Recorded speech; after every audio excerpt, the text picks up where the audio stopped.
ที่โรงเรียนมส.เหลียวโตได้มีการจัดพิธีเฉลิมฉลองวันสั่งตั้งโรงเรียนครบรอบ 88 ปี ตั้งแต่ปี 1937 หาปี 2025 พิธีได้มีขึ้นในมื้อวันที่ 11 พฤศจิกายน ปี 2025 โดยการเข้าร่วมของทานอาสพังทองศรีพันดรเจ้าของนครหลวงวิงจันทร์ท่านสีทนดาวพสิทธิ์รองหัวหน้าแผนกศึกษาธิการและกีฬานครหลวงวิงจันทร์ท่านแสงสาธิตพิมพ์เมืองรองเลขาพรรคเมืองประธานปกครองเมืองจันทบุรี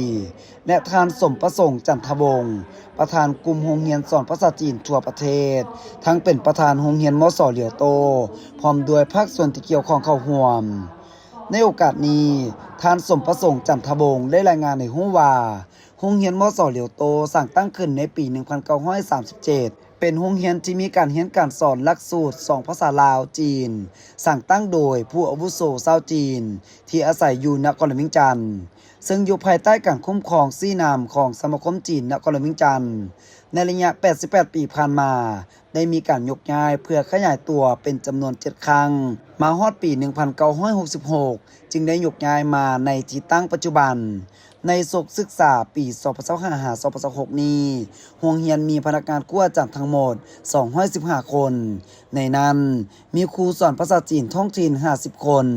ครูสอนภาษาลาว 65 คน ครูสอนอนุบาล 39 คน ครูอาจารย์ที่รัฐบาลสป.จีนส่งมาช่วยเหลือ 10 คน ครูอาสาสมัครจากประเทศจีน 12 คน แพทย์หมอ 1 คน ไอ้น้องกรรมกร 34 คน แม่ครัวอนุบาล 4 คน ปัจจุบันมีห้องเรียนทั้งหมด 68 ห้อง มีน้องนักเรียน 3,317 คน ในนั้น 80 ส่วนห้อยแมนสัญชาติลาว ส่วนที่เหลือเป็นสัญชาติต่างประเทศ เริ่มแต่ปี 2004 เป็นต้นมาโรงเรียนได้ปลูกฝังน้องนักเรียนจบชั้นมัธยมตอนปลาย ทั้งหมด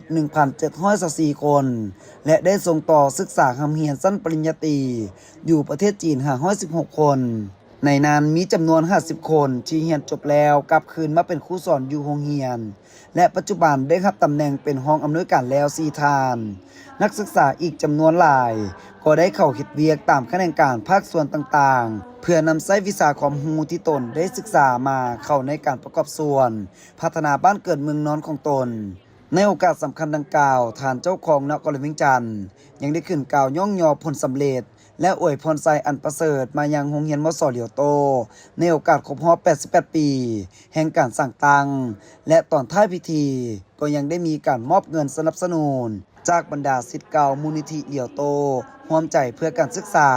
จำนวน 88 ล้านกีบและทานหัวตั้งเจริญมอบทุนสุขยูงานเฉลิมฉลองวันสั่งตั้งโรงเรียน 100,000 บาทรับโดย